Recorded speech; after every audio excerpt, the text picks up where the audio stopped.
எனக்காக பிறந்திருக்கிறார். அவர் உன்னை நேசிக்கிறார். ఆయన నిన్ను ప్రేమిస్తున్నాడు.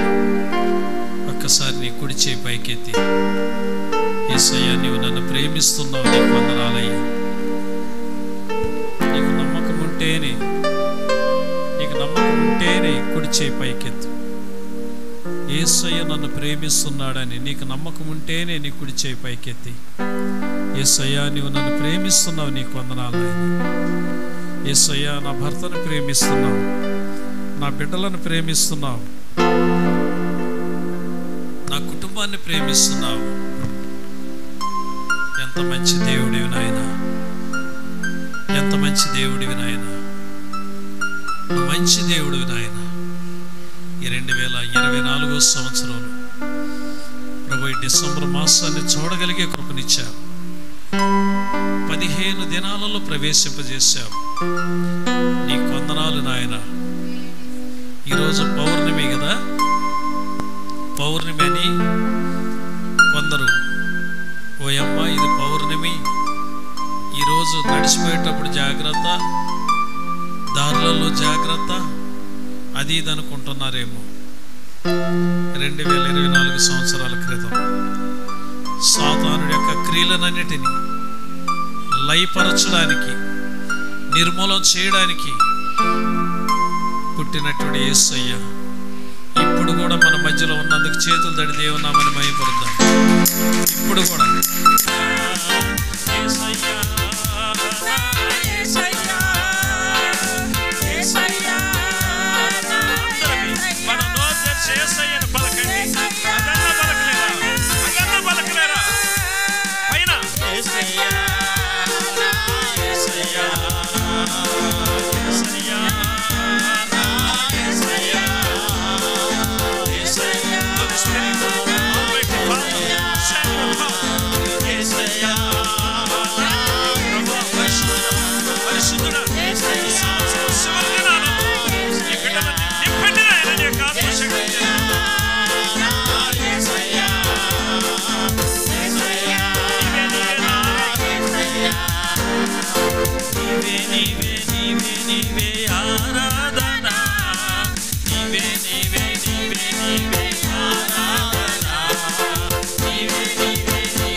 ఇంతకాలం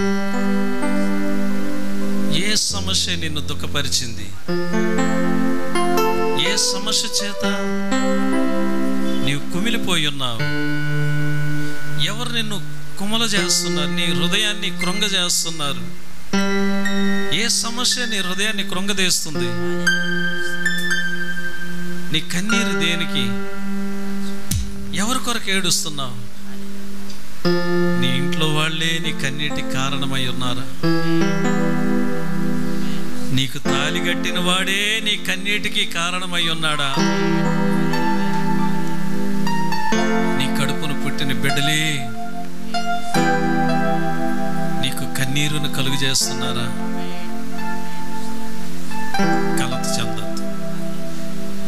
ఈ దినం యేసయ్య నీతో మాట్లాడబోతున్నాడు.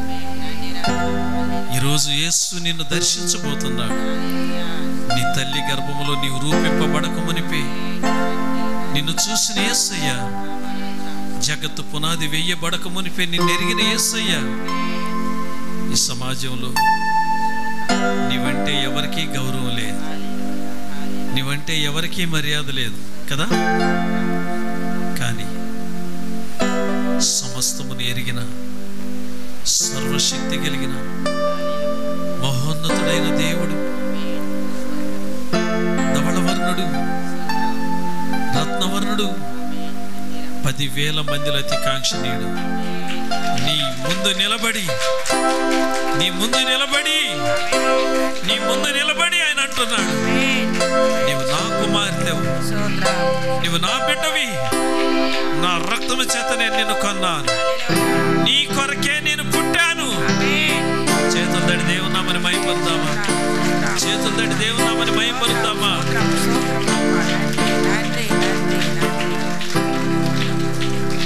రెండు చేతులు పైకెత్తి, ఈ రెండు కరంగులు ఉయర్తి, కన్నీరంతా తుడచి వేసి నీ కౌగిలిలో నెమ్మదినిచ్చి, హల్లెలూయా. సమయంలో ప్రకాశమానమైనటువంటి వస్త్రములతో, చక్కని రూపముతో, వర్ణింప శక్యము కాని రూపముతో ఆయన నీ ముందే నిలబడి నిన్ను కౌగిలించుకొని ఉన్నాడు. ఆయన నిన్ను కౌగిలించుకొని ఉన్నాడు. ఆయన నీ కన్నీళ్లు తొడవటం నువ్వు చూస్తావు ఇప్పుడు, ఆ మహిమను నువ్వు చూస్తున్నావు ఇప్పుడు. నీరంతా తుడచి వేసి నీ కౌగిలిలో నెమ్మదినిచ్చి, కన్నీరంతా తుడచి వేసి నీ కౌగిలిలో నెమ్మదినిచ్చి, ఓదార్చేనా యేసయ్యా.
సంవత్సరం చివరి దినాలలో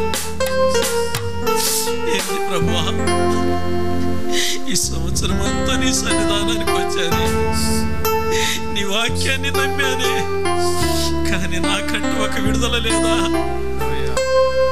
నాకంటూ ఒక సమాధానం లేదా అనుకుంటున్నావా?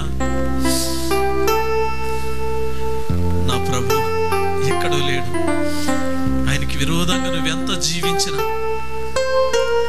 ఆయనకి విరోధముగా, ఆయన వాక్యానికి ఆయనకు విరోధముగా నువ్వెంత నడుచుకున్నా, నువ్వెంత మాట్లాడినా, ఇక్కడ నిలబడినటువంటి ప్రతి బిడ్డతో యేసయ్య మాట్లాడుతున్నాడు. సహోదరుడా, నీతో యేసయ్య మాట్లాడుతున్నాడు. యవనవసరాలా, యేసయ్య నీతో మాట్లాడుతున్నాడు. యేసయ్య నిన్ను ప్రేమిస్తున్నాడు. యేసయ్య నీకు ఒక సందర్భాన్ని ఇచ్చాడు. ఈ చివరి సంవత్సరంలో చివరి మాసంలో ఒక సందర్భాన్ని ఇచ్చాడు ఆయన నీకు. ఇకనైనా ఆయన ప్రేమను నువ్వు అర్థం చేసుకుంటావని, ఆయన దీర్ఘశాంతాన్ని నువ్వు అర్థం చేసుకుంటావని నీకంటే ఒక సందర్భాన్ని ఇచ్చాడు. ఉపయోగించుకుంటావో పోగొట్టుకుంటావో అది నీ చేతిలో ఉంది.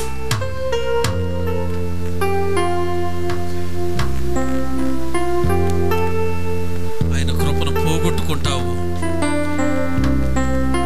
దక్కించుకుంటావో నీ చేతిలో ఉంది. ఇదే నీకు చివరి తరుణమేమో. నీ రెండు చేతుల పైకెత్తి ప్రభుతో సమాధానపడు. ప్రభువా, ఇంతగా నీవు నన్ను ప్రేమిస్తున్నావు, కానీ నేను నీకు లోబడలేకపోతున్నానయ్యా. నీ వాక్యానుసారంగా నేను జీవించలేకపోతున్నానయ్యా.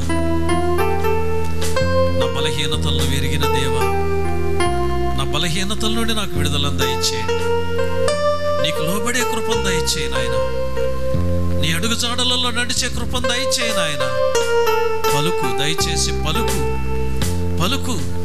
నీకు లోబడి నేను జీవించాలయ్యా. నా హృదయంలోనికి రాయేసయ్యా, నా మనస్సులోనికి రాయేసయ్యా, నా యంత్రాంగంలోనికి రాయేసయ్యా. పిలువు యేసయ్యను. ఈరోజే నువ్వు పోగొట్టుకున్న అభిషేకాన్ని పొందుతావు. ఈరోజే పొందుతావు, ఇప్పుడే పొందుతావు.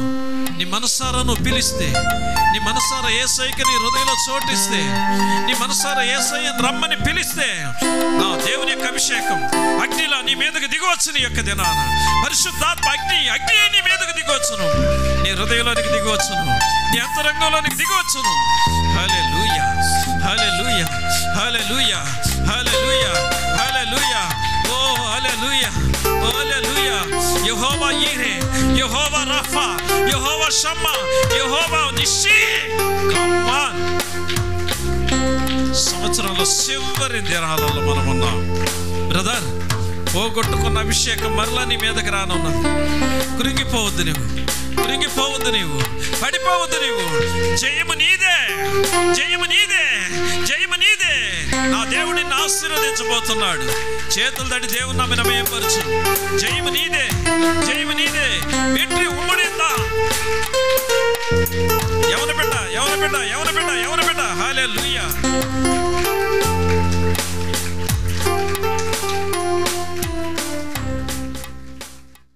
క్రీస్తునందు ప్రియమైనటువంటి దేవుని బిడ్డలారా, తెలుగు బైబిల్ ఉన్న బిడ్డలు చదవండి.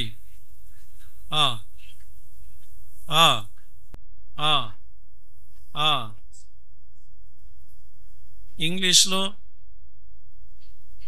కొద్దిగా మైక్ అక్కడ అందిస్తే అందరూ వింటారు ఇంగ్లీష్లో చదివేది. అయ్యా, ఎన్ని మైకులు ఉన్నాయి అన్ని మైకులు తలా ఒకళ్ళకి ఇచ్చేసేయండి. ప్రభాకర్ దగ్గర ఒకటి ఉండాలి. తెలుగులో ఒకళ్ళ దగ్గర ఉంచండి, ఇంగ్లీష్లో ఒకళ్ళ దగ్గర ఉంచండి. ఇప్పుడు చదువు తల్లి. కలవరము అనే మాట ఇంగ్లీష్లో ఏంది అనేది నాకు తెలియాలి. దాని కొరకు When king heard this was distributed and all Jerusalem with him. When he had called to all to the people. English లో కలవరాన్ని ఏమంటారు? చీఫ్ ప్రెసిడెంట్ అందాం. కలవరాన్ని స్పెల్లింగ్ చెప్పండి. డిస్టర్బ్ అయ్యారు వాళ్ళు. రైట్, సరే. తమిళ్లో ఎలా ఉంది? కలంగినార్గల్, కలక్కం ఏన్. ఈ వార్తను, ఈ సంగతిని విన్నప్పుడు అతడును అతనితో కూడా యెరూషలేము వారందరూ కలవరపడిరి. ఏ సంగతి? యూదుల రాజుగా పుట్టినవాడు ఎక్కడా? ఆయన ఎక్కడున్నాడు? తూర్పు దిక్కున మేము ఆయన నక్షత్రము చూసి ఆయనను పూజింప వచ్చితమని చెప్పిరి అంటున్నాడు. నక్షత్రము అన్నప్పుడు దీనికి ఒక ప్రాముఖ్యత ఉందండి. ఈ నక్షత్రం నిజంగా ఉదయించిందా లేదా అని పరిశోధన చేయడానికి, కనుగోవడానికి జర్మనీ శాస్త్రజ్ఞుడు జోహన్నాస్ కెప్లర్ అనబడినటువంటి వ్యక్తి 1607 సంవత్సరం నుండి 1609 సంవత్సరం వరకు పరిశోధన జరిపాడు. ఇది నిజమా కట్టు కదా ఏంటి అని. ఇలాంటి సందర్భంలో ఏం జరిగిందంటే, అతను అది నిజమే ఆ నక్షత్రం ఉదయించింది నిజమే. ఆ నక్షత్రం 4 నెలల పాటు ఆకాశంలో ఉన్నది అని నిర్ధారణ చేసినటువంటి వాడు ఆయన. ఇలాంటి పరిశోధనలలో తేలిపోయింది అది. ఈ తూర్పు దేశపు జ్ఞానులు వీరు ఏంటి, వీళ్ళ యొక్క విషయం ఏంటి? తూర్పు నుండి వచ్చారు, బబులోను దేశం, బహుదూరం నుండి వచ్చారు వీళ్ళు. పర్షియన్ దేశం నుండి, జరాస్టర్ మతానికి సంబంధించినటువంటి వారు ఎక్కడ నుండో వచ్చారు వీళ్ళు. వీరు దీనిని ఎలా కనుగొన్నారు ఏంటి అనేది చూసినట్లయితే వాళ్ళ యొక్క గ్రంథాలలో జెన్ వస్తా అనబడినటువంటి గ్రంథం వాళ్ళది. ఆ గ్రంథాన్ని వాళ్ళు పరిశోధన చేసినప్పుడు ఆ గ్రంథంలో ఒక సత్యం అనేది వాళ్ళు కనుగొన్నారు. లోకరక్షకుడు ఒక ఆయన పుట్టినప్పుడు, లోకరక్షకుడు పుట్టినప్పుడు ఆకాశంలో ఒక వింత తార అనేది ఉదయిస్తుంది అని. నేను వీరు పర్షియన్ దేశానికి సంబంధించినటువంటి వాళ్ళు. మరి ఈ పుస్తకంలో, ఈ గ్రంథంలో ఉన్నటువంటి సత్యాన్ని చూసి వారు బహుదూరం నుండి ప్రయాణమై యెరూషలేముకు వచ్చారు. వాళ్ళు జెండు వస్తా, వాళ్లే జెండు బామను కనిపెట్టింది. జెండు బామ అనే పేరు ఎలా వచ్చిందంటే అలాగనే వచ్చింది. అయితే ప్రియమైనటువంటి దేవుని బిడ్డలారు, ఏది ఏమైనప్పటికీ బహుదూరం నుండి వచ్చినటువంటి వాళ్ళు, ఇంత జ్ఞానం కలిగినటువంటి వాళ్ళు ఎక్కడికి వెళ్ళారు? వాళ్ళు హేరోదు దగ్గరికి వెళ్ళారు. హేరోదు ఈ విషయం వినగానే హేరోదును అతనితో కూడా ఉన్నటువంటి వారు, యెరూషలేము వారందరూ కూడా కలవరపడిపోయారు. యెరూషలేములో ఉన్నటువంటి వాళ్ళు కలవరపడేది ఒక ఎత్తు అయితే, హేరోదు కలవరపడేది ఇంకొక ఎత్తు. ఎలా? హేరోదు చాలా భయంకరమైనటువంటి స్వార్థపరుడు. హేరోదు రాజు యొక్క గుణగణాలు ఎలాంటివంటే, తను రాజుగా అవ్వడానికి తండ్రినే చంపేసినటువంటి క్రూరమైన స్వభావం కలిగినటువంటి వాడు.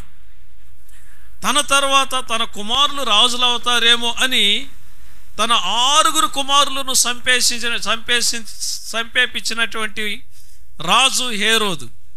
ఎంత భయంకరుడో ఆలోచన చేయండి ఒక్కసారి. ఇలాంటి క్రూర స్వభావం కలిగినటువంటి వాని దగ్గరికి వెళ్ళి, అయ్యా యూదులకు రాజుగా పుట్టినవాడు ఎక్కడయ్యా, ఆయన మేము దర్శించేదానికి వచ్చాం అని అనేసరికి ఎక్కడ లేని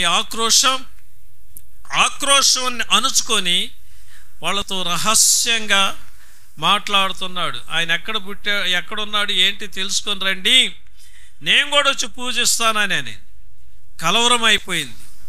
నేనే రాజునైతే నాకు మించినటువంటి వాడు ఇంకొకడు పుట్టాడా, ఇంకొకడు పుట్టడమేంది అని కలవరం. యెరూషలేము ప్రజలందరూ కూడా ఎందుకు కలవరపడ్డారంటే, వీడే మహాభయంకరుడైతే ఇంకొకడు పుట్టాడు అంటున్నారు, ఇదేం జరుగుతుందో ఏమవుతుందని వీళ్ళ కలవరం వీళ్ళది. సరే, యేసు ప్రభు యొక్క పుట్టుకే దుర్మార్గులకి కలవరాన్ని పుట్టించింది. గమనించండి ఇక్కడ సత్యాన్ని. యేసు ప్రభు యొక్క జన్మ దుర్మార్గులకి, దుష్టులకు ఒక కలవరాన్ని కలుగజేసింది. ఈనాడు దినాలలో ఎంతోమంది యేసు ప్రభు పుట్టాడా, అది ఉత్తదే, అది ఇదనేనని ప్రచారాలు చేసేవాళ్ళు ఎంతోమంది ఉన్నారు. కానీ చారిత్రకంగా ఎన్నో ఎవిడెన్స్లు ఉన్నాయి, అవన్నీ వాళ్ళకు తెలుసు. కానీ కావాలని చేసే పనులు, కానీ అవన్నీ నిలవు. ఏది ఏమైనప్పటికీ ప్రియమైనటువంటి దేవుని బిడ్డలారా, కలవరాలు చెందినటువంటి మహానుభావులు బైబిల్ గ్రంథంలో చాలామంది ఉన్నారు. వీళ్ళందరికీ ఎందుకు కలవరం కలిగింది? హేరోదుకి కలవరం ఎందుకు కలిగింది? ఒక రాజు పుట్టాడు, యూదులకు రాజుగా పుట్టాడు అనగానే నాకు మించినటువంటి వాడు నా తర్వాత ఇంకొకడా అన్నటువంటి ఉద్దేశం, కలవరపడిపోయాడు.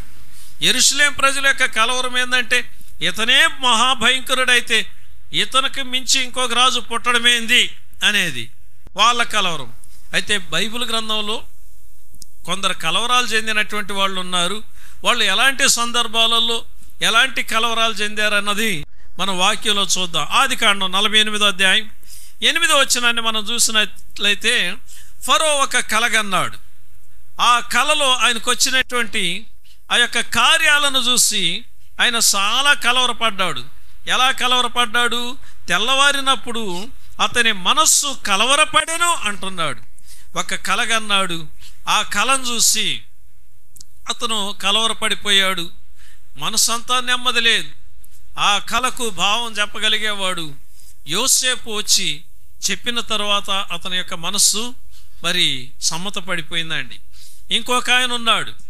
యెహోషువ గ్రంథంలో 10వ అధ్యాయం 10వ వచనం చూసినట్లయితే మరి యెహోషువ అమోరీయులతో యుద్ధానికి వెళ్ళినప్పుడు మరి అక్కడ ఉన్నటువంటి అమోరీయులను దేవుడే కలవరపరిచాడండి. అమోరీయులు చాలా బలవంతులు. అయినను దేవుడు వాళ్ళని కలవరపరిచి ఇశ్రాయేలీయుల ఎదుట వారిని నిలవనీయకుండా చేశాడు. దేవుడు శత్రువులకు కలవరాన్ని పుట్టించాడు దేవుని బిడ్డల ద్వారాగా దేవుడే. 1 సమూయేలు గ్రంథం 28వ అధ్యాయం 21వ వచనం. ఎందుకు నేను రెఫరెన్స్లు ఇస్తున్నానంటే రెఫరెన్స్ల కొరకు ఎదురు చూసే నా బిడ్డలు కొందరు ఉన్నారు. నా బిడ్డల కొరకే ఈ ప్రయాసం అంతా. లేదంటే నేను రెండు రెఫరెన్స్లు చెప్పి ఎక్స్ప్లెనేషన్ ఇచ్చుకుంటా పోతాను. అది నా యొక్క ఉద్దేశం. సరే, ఏది ఏమైనప్పటికీ ఎవిడెన్స్లు కావాలి కదా కలవరానికి. సరే, రైట్. నీ కలవరానికి ఎవిడెన్స్ ఏందనేది నువ్వు తెలుసుకోవాలి వాక్యం అయిపోయిన తర్వాత. సరే, ఏది ఏమైనప్పటికీ అందరూ వాక్యం వినండి.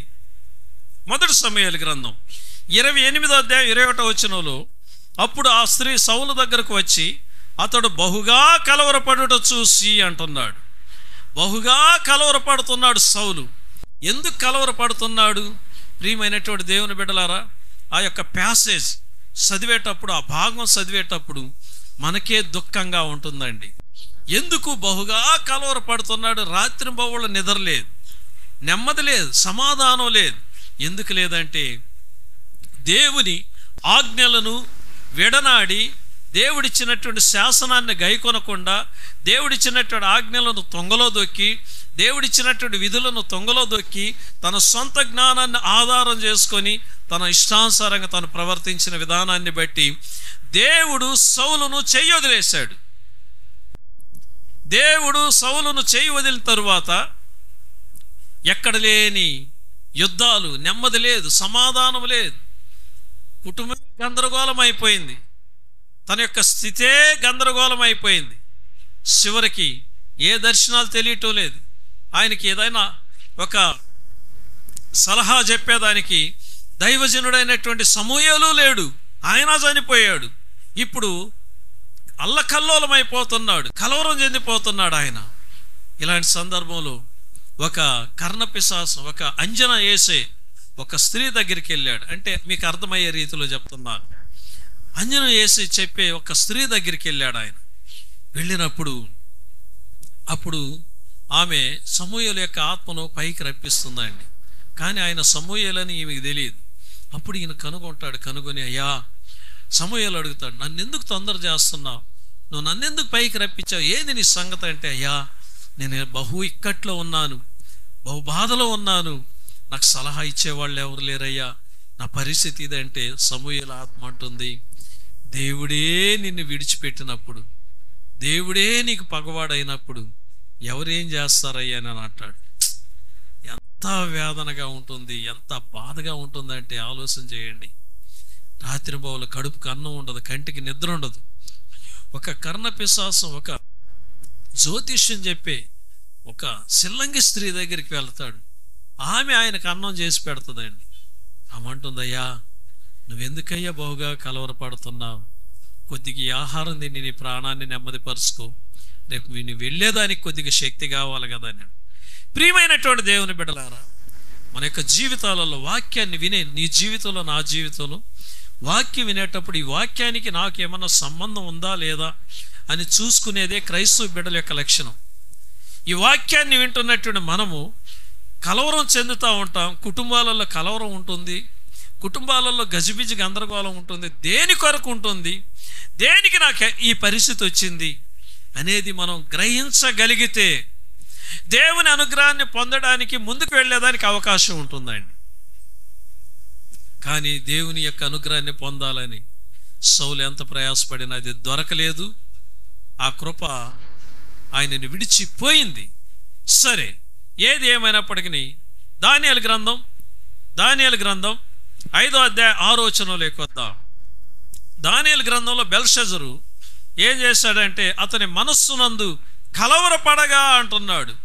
ఈ మహానుభావుడు బాగా తప్పదాగి తన యొక్క సేవకులకి మంచి విందు జరిగించి తన యొక్క భార్యలతో ఉపపత్నులతో ఉల్లాసంగా జీవిస్తున్నాడు. పబ్బులు అంటారు. ఆ పబ్బులు ఆ రోజుల్లోనే వీళ్ళ రాజ్యంలో జరుగుతూ ఉన్నాయి. దేవుని యొక్క సన్నిధానంలో దేవుని కొరకంటూ ప్రతిష్ఠింపబడినటువంటి బంగారు వస్తువులను, మరి యాజకులు ద్రాక్షరసం పోసుకొని త్రాగే మరి కప్పులను, ప్రతిష్ఠింపబడినటువంటి వస్తువులను తీసుకుని వచ్చి తన ఉపపత్నులతో కూర్చొని, తన సైన్యాధికారులతో కూర్చొని, సేనలతో కూర్చొని తప్పదాగాడు అయ్యా. తాగేసరికి అయ్య మైకు కూడా దిగిపోయింది దెబ్బతో. ఒక చెయ్యి వచ్చింది, ఒక వ్రేలు గోడ మీద రాస్తుంది మెనే మెనే టెకేల్ అని. మెనే మెనే టెకేల్ అని రాసినటువంటి ఆ యొక్క అక్షరాలు చూసి వ్రేలు ఇలా రాస్తుంది, ఏంది నేనే చూశాడు. మైకు దిగిపోయింది, కాళ్ళల్లో ఉన్న నరాలు కూడా కదిలిపోయాయి. మనోడికి ఇక దిక్కు తెలియలేదు, ఇక హృదయం కలవరపడిపోతుంది, మనస్సంతా కలవరపడుతున్నాడు. ఏంటి ఈ అక్షరాల యొక్క భావం ఏంటి అని. అప్పుడు దానియేలుని పిలిపించి అడిగినప్పుడు దానియేలు చెప్పాడు, దేవుడు నిన్ను బహుగా హెచ్చించాడు, బహుగా నిన్ను దీవించాడు. కానీ నీవు దేవుని, నీ ప్రాణమును నీ సమస్తం ఏ దేవుని చేతిలో ఉన్నాయో ఆ దేవునికి నీవు విరోధంగా బ్రతుకుతున్నావు. ఆయన నిన్ను తక్కిట్లు వేసి త్రాసులు వేసి కొలిశాడు. నువ్వు తక్కువ వాడిగా కనపడుతున్నావు గనక నీ ఎదుటి నుండి నీ రాజ్యాన్ని ఆయన తీసేస్తా. ఆ రాత్రి అందే కల్దీల రాజు అయినటువంటి బెల్షజరు హతుడాయను. గమనించాలి ఇక్కడ సత్యాన్ని. దైవ సన్నిధానంలో నువ్వు ఒక వస్తువు వేస్తావు, నేను దేవుని ఒప్పుకున్నాను అని. దైవ సన్నిధానంలో వాడబడాలి ఈ బాక్సులు, ఈ మైకులు, ఈ కుర్చీలు అని అంటావు.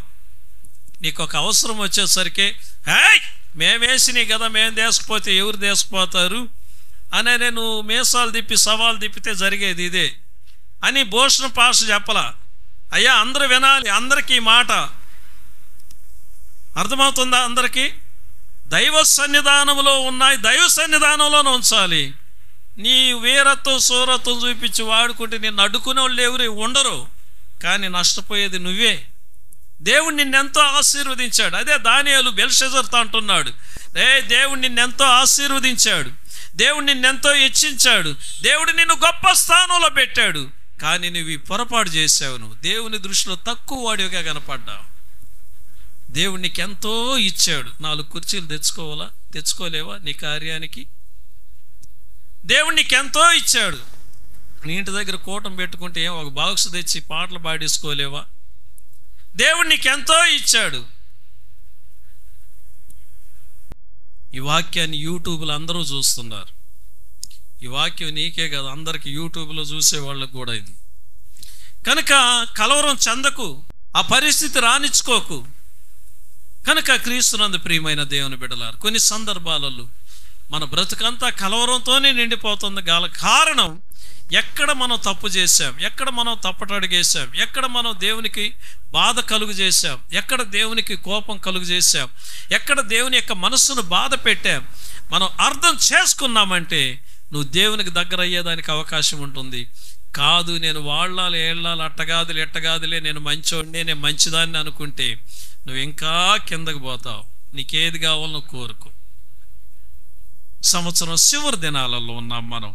కనుక ప్రియమైనటువంటి దేవుని బిడ్డలారా, యోహాను సువార్త 13వ అధ్యాయం 21వ వచనంలో మనం చూసినట్లయితే మరి ఇక్కడ ఏమంటాడంటే 13వ అధ్యాయం 21వ వచనంలో యేసు ఆత్మలో కలవరపడి, యేసయ్య కూడా కలవరపడ్డాడంట. ఇది ఎలా ఉందో చూడండి.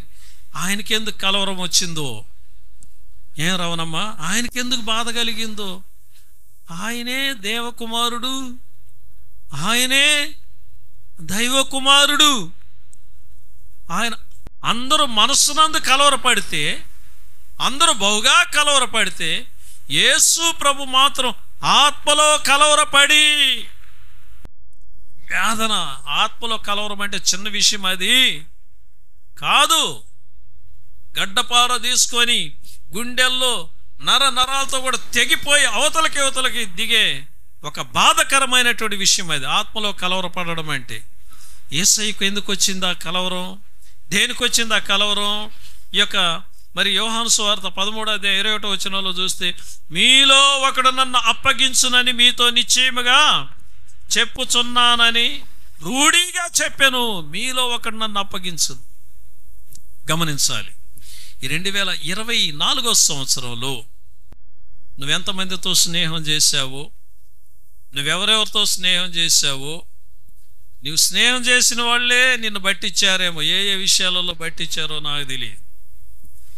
నువ్వు స్నేహం చేసినటువంటి వాళ్ళ ద్వారాగా నువ్వు ఏ విషయాలలో ఇరుక్కున్నావో నాకు తెలియదు. అయ్యో, ఇంతగా నేను నమ్మాను, నేను నమ్మినటువంటి యొక్క వ్యక్తి నన్ను ఈ విధమైనటువంటి చిక్కులలో ఇరికిచ్చారే. యేసయ్యా, ఇది న్యాయమేనా? నా జీవితంలో ఇంకెవరిని నేను నమ్మ. ఇదొక బ్రతికేనా? ఇదొక జీవితమేనా? ప్రియమైన దేవుని బిడ్డ, సంవత్సరం చివరి దినాలలో నేను ఒక మాట చెప్తున్నాను.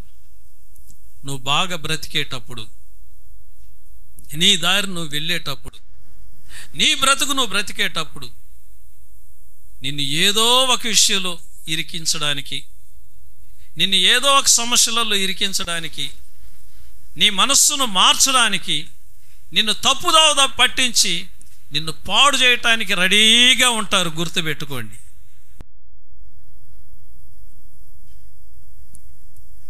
నీ కూడా ఉన్న వాళ్ళే నిన్ను ఆ పని చేస్తారు, ఎవరో చేయరు. యేసు ప్రభువుకు జరిగింది అదే. 3.5 సంవత్సరం అద్భుతాలు చూశారు, ఆశ్చర్యమైన కార్యాలు చూశారు, అన్నీ చూశారు. కానీ ఒకడు మాత్రం రెడీగా ఉన్నాడు 30 వెండి నాణ్యాలకి ఆయన్ని పట్టించేదానికి. తుచ్చమైనటువంటి ఎంగిలి టీ కోసం నిన్ను పట్టించే వాళ్ళు కూడా ఉంటారు. తుచ్చమైనటువంటి 10 రూపాయలు తీసుకొని నిన్ను ఇరికిచ్చేదానికి రెడీగా ఉంటారు.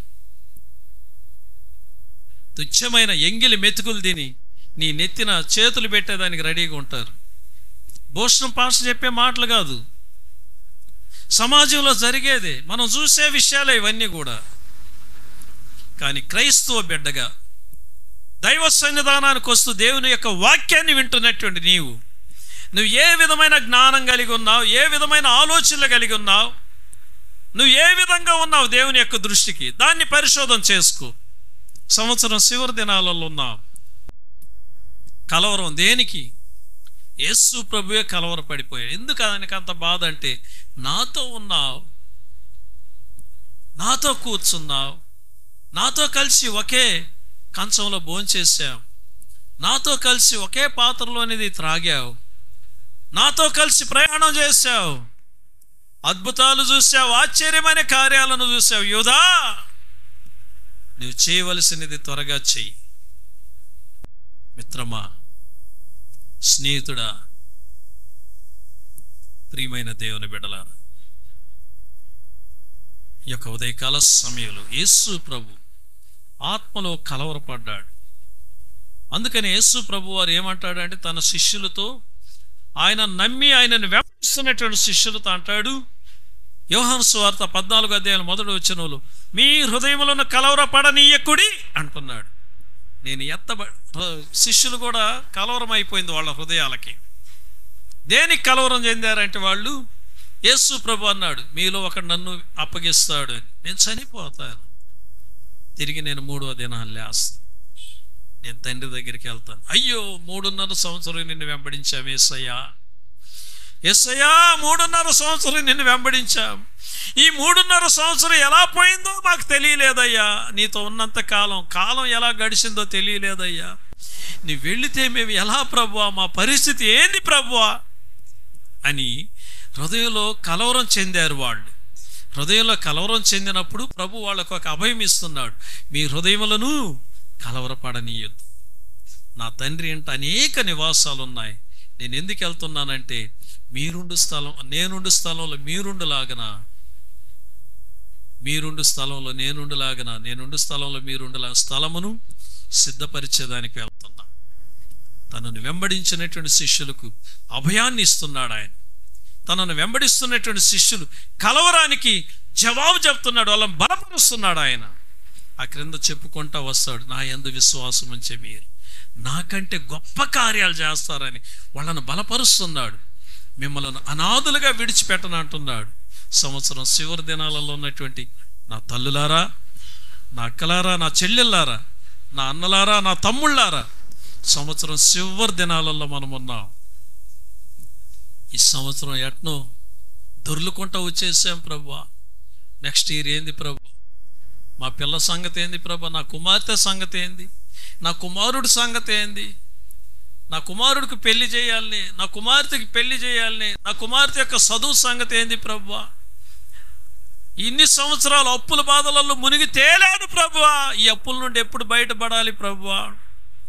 సాలీసాలని ఇంట్లో ఉన్నటువంటి బిడ్డ, సాలీసాలని ఇంట్లో ఉన్నాం. ఎంతకాలం ప్రభువా ఈ జీవితం? రకరకాల సమస్యతో కలవరపడుతున్నావేమో, రకరకాల సమస్యలతో కలవరం చెందుతూ కుమిలిపోతున్నావేమో. క్రూరమైనటువంటి స్వభావం కలిగినటువంటి హేరోదు యొక్క అంతరంగాన్ని కలవరపరిచినటువంటి దేవుడు నిన్ను చూసి అంటున్నాడు, మీ హృదయములను కలవరపడనీయకుడి. హల్లెలూయా. చేతులు తట్టండి. ఎక్కడున్నారు? వింటున్నారా లేదా? మీ హృదయములను కలవరపడనీయొద్దు. ఎందుకంటే సదాకాలం నేను మీతో కూడా ఉంటాను. నేను మిమ్మల్ని అనాథలుగా విడిచిపెట్టను. ప్రేమ కలిగిన యేసయ్య, దయగలిగినటువంటి యేసయ్య. కనుక క్రీస్తునందు ప్రియమైనటువంటి దేవుని బిడ్డలారా, మరి కొన్ని మన యొక్క జీవితాలలో, మన యొక్క బ్రతుకులలో మరి ఒకసారి యోబు అంటాడు. యోబు గ్రంథంలో 23 అధ్యాయం 15 వచనంలో, యోబు గ్రంథం 23 అధ్యాయము 15-16 వచనాలలో మనం చూస్తే, దేవుడే నా హృదయమును కృంగజేసెను, సర్వశక్తుడే నన్ను కలవరపరిచెను అని అంటాడు. ఇది ఇంకా భలే చిత్రంగా ఉంది కదా. దేవుడే నా హృదయమును కృంగజేసెను, సర్వశక్తుడే నన్ను కలవరపరిచెను. నిజమే అది. యోబు సైతాన్ జోలికి ఏమన్నా పోయాడా? యోబు ఏమన్నా సైతానా రా నువ్వా నేనా తెలుసుకుందాం అన్నాడా? మనకొక్కరో ప్రార్థన తెలిస్తే చాలు కదా. మనకొక్కరో ఏయ్ సైతానా రా నువ్వా నేనా అంటాం. ఏమో యేసయ్య నీకు నాకు సెలవు ఇచ్చినట్టు, కానీ దాని మీదకు పో అన్నట్టుగా. దారిని పోయే సైతాన్ని ఇంటికి పిలుచుకొని దాని చేత దొక్కించుకునే వ్యవహారం అంటే ఇదే.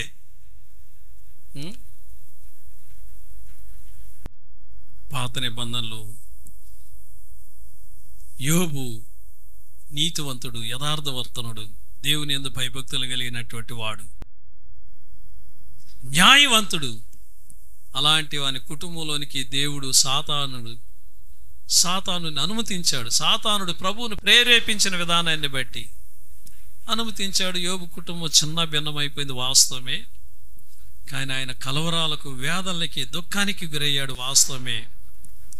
ప్రభువే నా హృదయాన్ని కృంగజేశాడు, సర్వశక్తుడే నన్ను కలవరపరిచాడు. అయితే మనం కలవరాలు చెందుతున్నాం, కురింగిపోయి ఉన్నాం, బాధపడుతున్నామంటే యోబు యొక్క జీవితంలో చూస్తే యోబు అంతటి నీతివంతులు మనం కాదు.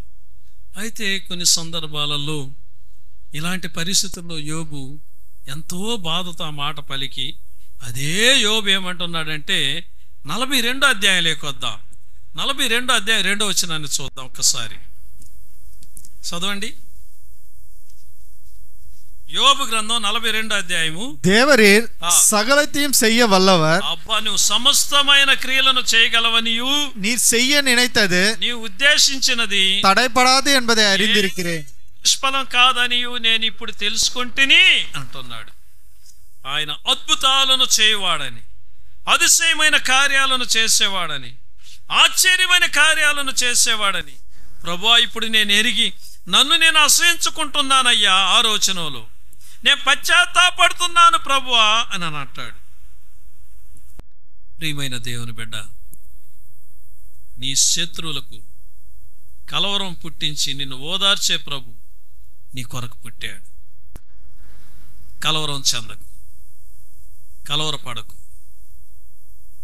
యెరూషలేము వారందరూ కూడా కలవరం చెందారు.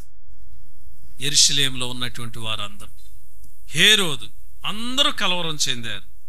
అయితే మన వాక్యంలో కనుక మనం చూసినట్లయితే ప్రియమైన దేవుని బిడ్డలారా, యేసు ప్రభు వారు కూడా మరి అందరూ కలవరం చెందేలా, యెరూషలేము వాళ్ళందరూ కూడా ఈయన ఎలాంటి వాడో అని నేను కలవరం చెందేలాగన యేసు ప్రభు కూడా చేశాడు. మత్తయి సువార్త 21:20 చూసినట్లయితే యెరూషలేములో ఆయన జయ జయనాదాలతో గాడిద పిల్ల మీద ఆయన ఊరేగింపుతో యెరూషలేములో ప్రవేశించినప్పుడు యెరూషలేం పట్టణం అంతా కూడా ఈయన ఎవరో అని కలవరం చెందారు.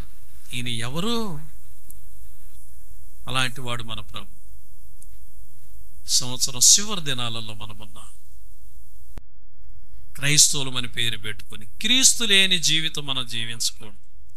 క్రీస్తు లేని బ్రతుకు, క్రీస్తు లేని క్రియలు మనలో ఉండకూడదండి. ఆయన నీ కొరకు నా కొరకు ఉదయించాడు కనుక క్రిస్మస్ శుభాకాంక్షలతో, క్రిస్మస్ ఆశీర్వాదాలతో దేవుడు మిమ్మల్ని, మీ కుటుంబాలను దేవుడు దీవించి ఆశీర్వదించునుగాక. మత్తయి సువార్త 2:3 హేరోదు ఈ సంగతి వినినప్పుడు అతడును అతనితో ఉన్న వారందరూ, యెరూషలేము వారందరూ కూడా కలవరం చెందారు. నీవు నేను కలవరం చెందవలసినటువంటి అవసరం లేదు. ఆయన అన్నాడు, మీ హృదయములను కలవరపడనీయద్దు, నేను మిమ్మల్ని అనాథులుగా విడిచిపెట్టను, ఇదిగో నేను మీతో కూడా ఉన్నాను అన్నటువంటి దేవుడు.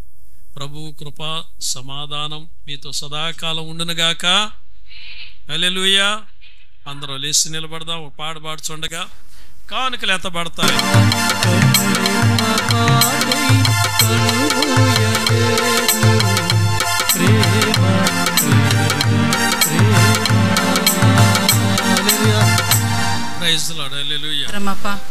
நன்றியோடு துதிக்கிறோம் சுவாமி ராஜா.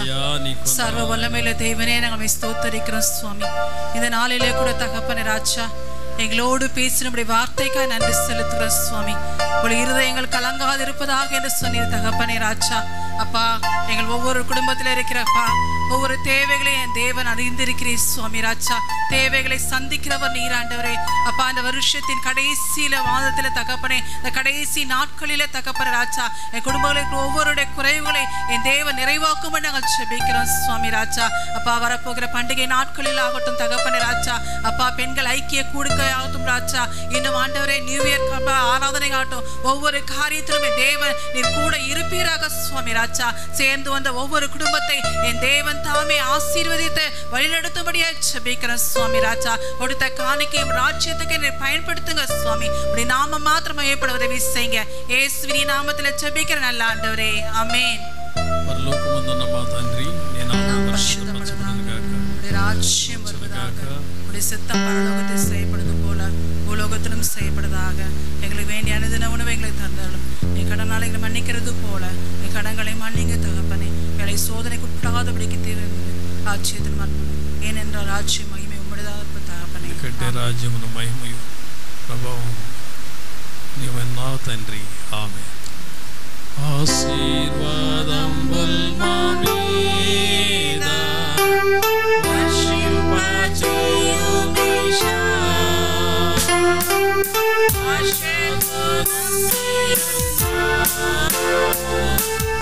ఈ సత్యవాక్యము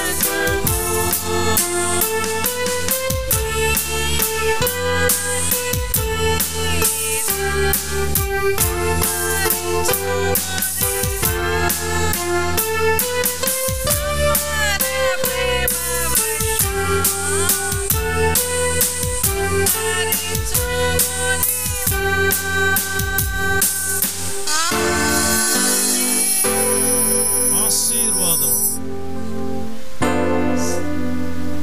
నీ కొరకు 2024 సంవత్సరాలకు ముందు జన్మించినటువంటి యేసుక్రీస్తు కృప, భయపడకము నేను నీకు తోడై ఉన్నానని సెలవిచ్చిన తండ్రి అయిన దేవుని ప్రేమ, నిన్ను సర్వసత్యములోనికి నడిపించగలిగే పరిశుద్ధాత్మ అన్యోన్య నిత్య సహవాసం కూడి వచ్చిన మీ అందరికీ నీ సదాకాలం తోడైండి నడిపించునుగాక. ఆమేన్. నా ప్రాణమా యెహోవాను సన్నిధించుము, నా అంతరంగంలో సమస్తమైన పరిశుద్ధ నామమును సన్నిధించుము. నా ప్రాణమా యెహోవాను సన్నిధించుము, ఆయన చేసిన ఉపకారాన్ని దేన్ని మరుగు. ఆమేన్. ఆమేన్. అందరికి వందనాలు.